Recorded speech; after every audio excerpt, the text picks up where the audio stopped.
Morning. Not good enough. That's very good. In cold and wet weather, we need a lot of energy. It's a pleasure to be here. I'm going to start with a little bit of a secret that I'm going to divulge here. So where does my inspiration come from? I get inspired from the youth in India, pretty much people in this room. I feel the inspiration from the youth because I think the youth in India is probably amongst the best. I've been involved in about 75 countries, in various roles on the boards of Nielsen. And I've seen youth in many, many countries, and I get inspired by what I see in India. And I believe that if you guys keep thinking in an innovative way, in an uncommon way, you'll be hugely successful. And by the time you hang your boots, India would have become the largest economy in the world, which is about 35 years from now. So I think there's so much that you guys can do going forward. And my whole talk is about why you should be thinking in an uncommon way.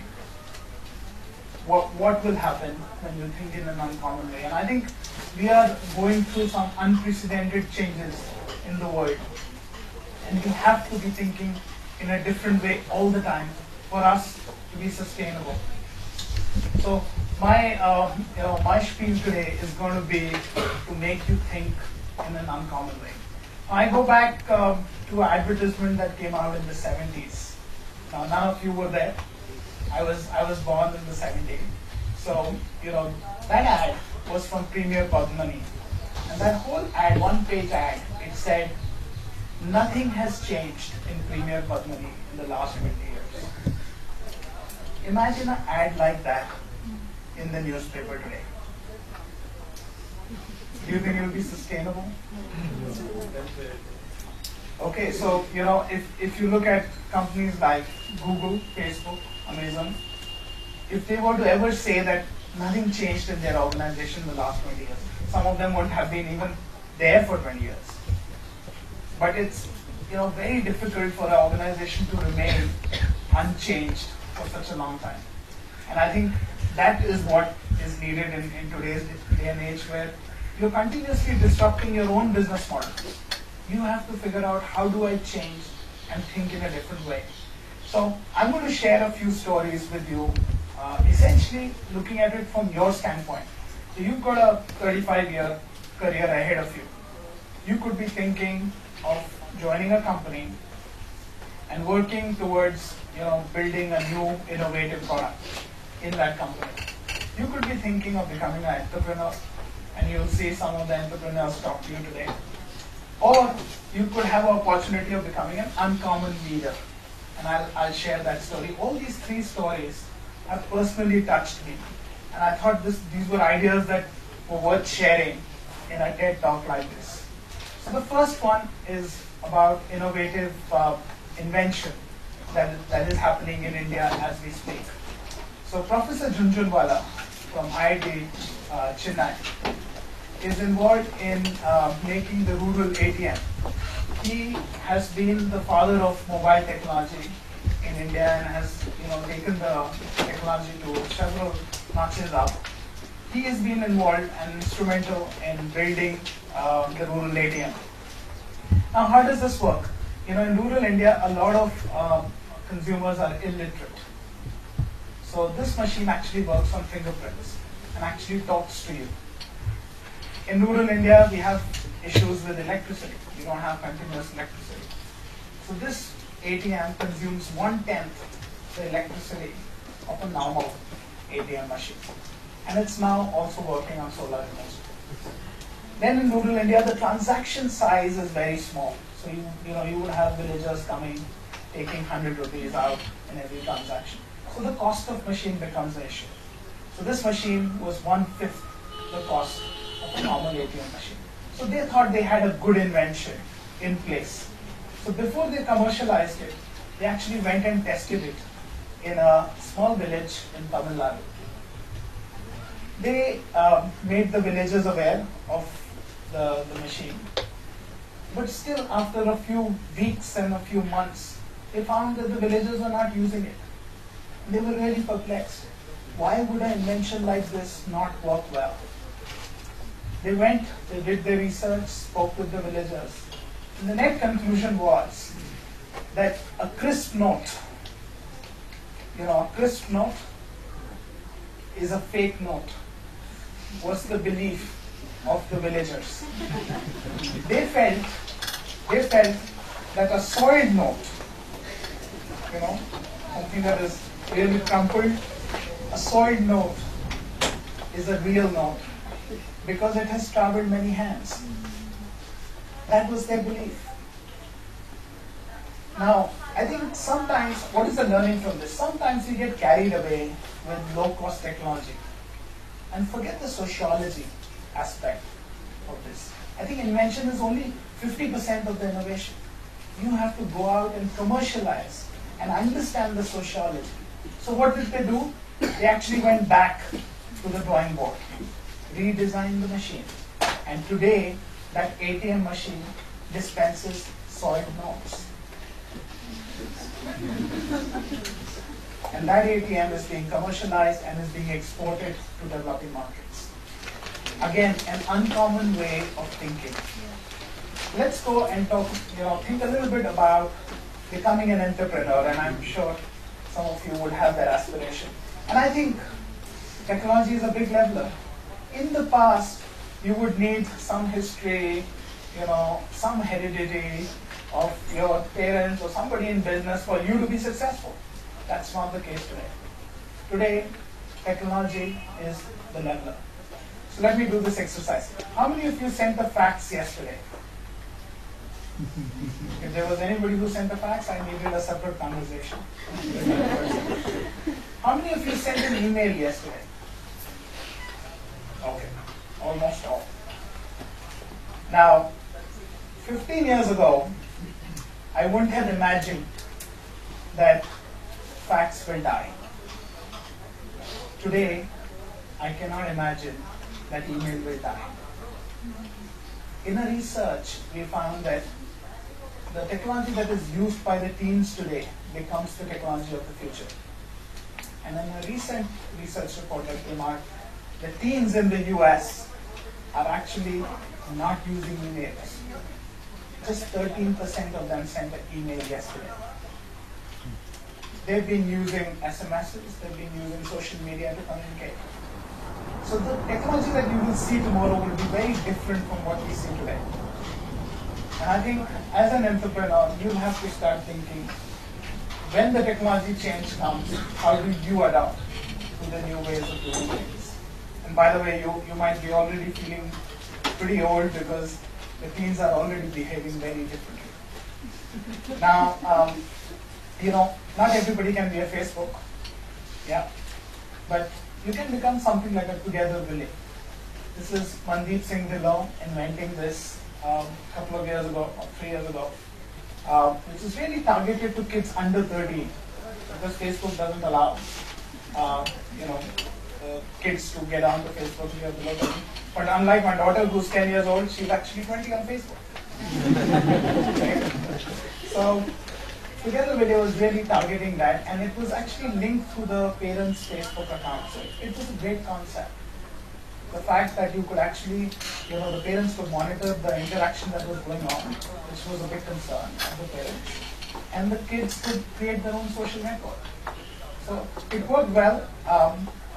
Mandeep actually sold it off to Walt Disney, and then in a year's time it was shut down. So I think the trick is that you sell before it shuts down. Right? Another learning as an entrepreneur. I'll tell you the entrepreneurship that I see in the streets of Mumbai. So I came back to India 3 years ago. I took my family to Gateway of India. It was pitch dark, 8 p.m. It was as if we were celebrating Earth Hour. We went there, this guy comes from behind and says, "Do you want a photograph?" Now again, with silver hair, I'm of that Polaroid generation where you need the sun to dry the photograph. And I'm wondering, how would he click? And he clicks the photograph, pulls the rucksack, takes out a small printer, connects the camera to the printer, and gives me a photograph for 40 rupees. This is innovation happening in the streets of Mumbai. I'll give you another example. A 15-year-old comes to you when your car is at a traffic light. He comes around, he sees me, he pulls out Harvard Business Review. He's a vendor on the street selling magazines. He turns around, goes on the other side, speaks, looks at my wife, takes out the magazines that are very relevant for her, even Wilson Boone's, and he's carrying a few books with him. Now imagine a 15-year-old, he's probably a second grade dropout. Just by the look of the car, and by the look on your face, he's able to make out what is relevant for you. Imagine if every marketer in India were to target their consumers like that. It would be highly efficient and a highly targeted country in the world. Again, these are examples that you see around you and can actually change the way you think in your own business. The third example that I would give you is about uncommon leadership. I met this lady in the World Economic Forum. We were both speaking recently in Gurgaon. Her name is Chhavi Rajawat. Some of you might know her. She's the first and the only MBA Sarpanch of a village called Soda in Rajasthan. Chhavi is, her childhood happened in Jaipur. Her father was in the army. She used to go as a child to her village. And then she got educated. She did her MBA in Pune. Post that, she worked for some prestigious companies. Then a group of old men, probably older than her father, about 2 years ago, approached her and asked her to become the Sarpanch. And they had a lot of expectation in their eyes. It was difficult for Chhavi to disappoint them. She went and took that role and is using every MBA skill in that village. She's called out 3 key priorities. So she's going after food, education, and electricity to solar energy. And she's really rallying the United Nations, the Government of India, and private sector organizations to work for her village. Just what an MBA would do in an organization. Very uncommon in the way she's doing it. Very impressive. Now with these stories, you've got to put a mirror in front of you and say, in everything that you do, how would you do it in a different way, in an uncommon way?